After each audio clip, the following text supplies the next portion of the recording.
हाय, hello, नमस्कार. श्री स्वामी समर्थ. तर तुम्ही बघू शकता या ठिकाणी सकाळची वेळ आहे आणि साधारण सकाळचे 6 वाजलेले आहे.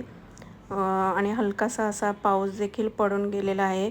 आकाश देखील तुम्ही बघू शकता या ठिकाणी कसे काळे काळे ढग देखील दिसत आहेत. त्यानंतर या ठिकाणी मी बाल्कनीमध्ये झाडं लावलेली आहेत ते देखील तुम्हाला दाखवते.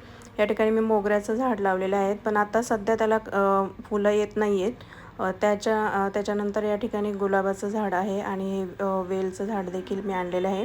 आणि त्यानंतर त्याच्या बाजूला जे झाड आहे, ते आपण गजऱ्यामध्ये जो मोगरा लावतो त्याचं झाड आहे. त्यानंतर आमचं या बिल्डिंगचं टेरेस गार्डन आहे. किती छान असा व्ह्यू वरून दिसतो आणि वरून असं मस्त असं पावसाचं पाणी पडताना देखील दिसत आहे. खूप असं निसर्गरम्य वातावरण बघितलं की खूप सुंदर असं वाटतं. त्यानंतर या ठिकाणी सकाळी मुलांच्या डब्याची तयारी चाललेली आहे. या ठिकाणी मी नूडल्स बनवलेले आहेत. नूडलची रेसिपी ऑलरेडी आपल्या शॉर्ट यूट्यूब चॅनेलवर टाकलेली आहे. नूडल्स हे मी नेहमी बनवत नाही, पण कधीतरी महिन्यातून एकदा दोनदा बनवते. महिन्यातून एकदा डीमार्टचा किराणा भरला की त्यामध्ये 3-4 पॅकेट घ्यायचे आणि ते महिन्यातून एकदा ते दोनदाच मी मुलांसाठी करते. आणि कधीतरी चालतं की मुलं देखील ते आवडीने खातात, म्हणून या ठिकाणी मी बनवलेले आहे. त्यानंतर या ठिकाणी मी भाजी चपाती करायची म्हणून सोयाबीन या ठिकाणी मी गरम पाण्यामध्ये पहिले शिजवून घेतलेलं आहे. त्यानंतर आपल्याला ते गरम पाण्यामध्ये शिजून झाल्याच्यानंतर थंड पाण्यामध्ये स्वच्छ असे धुवून घ्यायचे आहे. त्यानंतर यामध्ये कढई ठेवलेली आहे. कढईमध्ये तेल, थोडंसं जिरं आणि हिरवी मिरची, कढीपत्ता घालून घेतलेली आहे. सोयाबीनची भाजी ही मुलांना आवडेल, म्हणजे तिला थोडासा चायनीजचा फ्लेवर दिला तर मुलं आवडीने खातात. आपल्याला ही अगदी सुकी अशी भाजी बनवायची आहे, कारण ही भाजी आपल्याला टिफिनला द्यायची आहे. त्यानंतर या ठिकाणी मी कांदा टाकलेला आहे. कांदा देखील आपल्याला गोल्डन ब्राऊन कलर होईपर्यंत चांगला परतून घ्यायचा आहे. त्यानंतर आपण याच्यामध्ये टॅमॅटो देखील ॲड करणार आहे. तुम्ही बघू शकता या ठिकाणी आपला कांदा चांगला परततोय. सकाळी 2 टिफिन बनवावे लागतात, एक नाश्त्याचा आणि एक भाजी चपातीचा. त्याच्यामुळे रोज काय भाजी करायची हे काही सुचत नाही आणि मुलांना काय भाज्या द्यायची हे देखील कळत नाही. आणि अशा पद्धतीने जर तुम्ही भाज्या दिल्या तर मुलं देखील आवडीने खातात. या ठिकाणी तुम्ही बघू शकता मी टॅमॅटो देखील घातलेला आहे आणि तो देखील चांगला परतलेला आहे. त्यानंतर या ठिकाणी आपल्याला रेड चिली सॉस, त्यानंतर थोडासा सोया सॉस आणि त्यानंतर आपण थोडीशी शेजवान चटणी ॲड करणार आहोत, जेणेकरून याला चायनीज फ्लेवर आल्याच्यानंतर ही भाजी मुलं आवडीने खातात. त्यानंतर या ठिकाणी शेजवान चटणी टाकल्याच्यानंतर आपल्याला चांगलं मिक्स करून घ्यायचं आहे. तुम्ही बघू शकता या ठिकाणी मी सगळे मिक्स करून घेतलेलं आहे. त्यानंतर आपण हिरवी मिरची टाकलेली आहे, तरी आपल्याला थोडीशी वरून लाल मिरची देखील ॲड करायची आहे. जास्त तिखट देखील करायचं नाही मुलं, कारण शेजवान चटणी देखील तिखट असते. त्याच्यानंतर या ठिकाणी मी लाल मिरची यामध्ये ॲड केलेली आहे. तुम्ही बघू शकता या ठिकाणी आपल्याला चांगल्या पद्धतीने मिक्स करून घ्यायचे आहे. त्यानंतर या ठिकाणी मी सोयाबीन हे चांगले स्वच्छ पाण्याखाली धुवून त्याच्यामध्ये आपल्याला पाणी काढून घ्यायचं आहे आणि मग ही सोयाबीन याच्यामध्ये टाकून मिक्स करून घ्यायचं आहे. यामध्ये पाणी घालायचं नाही, कारण ऑलरेडी सोयाबीन हे आपण शिजवून घेतलेले आहे, त्याच्यामुळे त्याला जास्त शिजवण्याची गरज नाही. आणि कांदा आणि टॅमॅटो हे देखील आपण चांगले परतून घेतलेले आहे.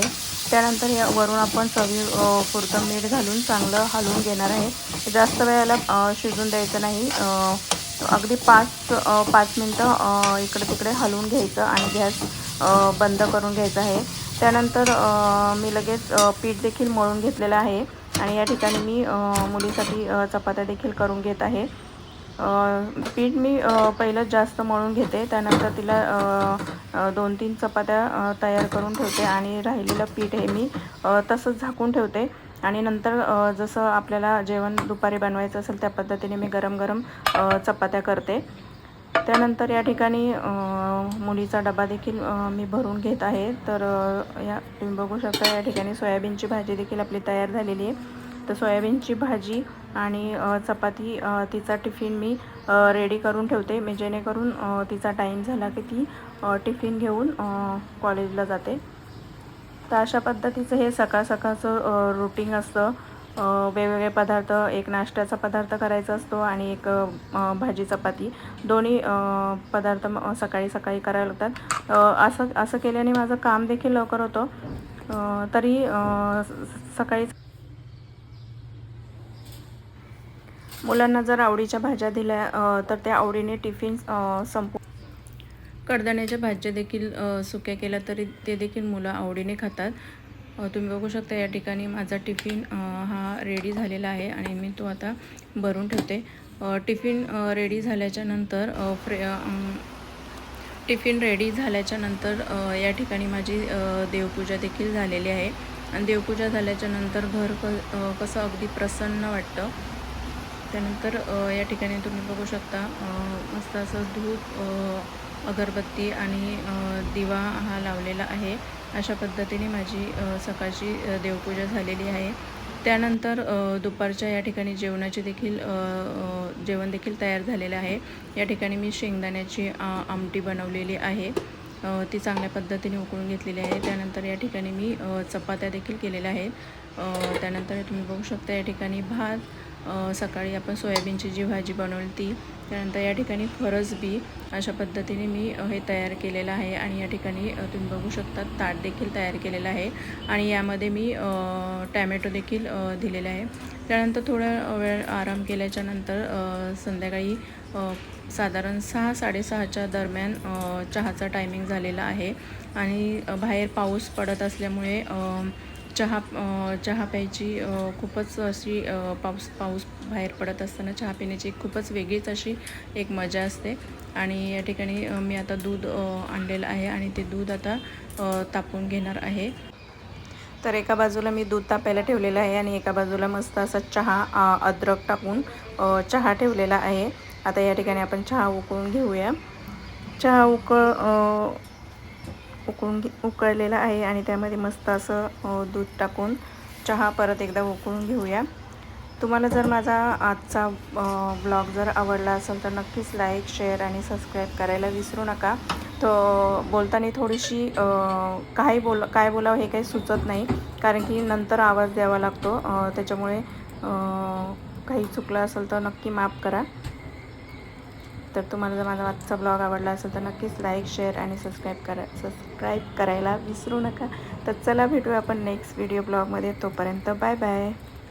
तर या तुम्हीसुद्धा गरमागरम असा चहा घ्यायला. तर या ठिकाणी आपला चहा रेडी झालेला आहे. तर चला आपण भेटूया नेक्स्ट व्हिडिओमध्ये. तोपर्यंत बाय बाय.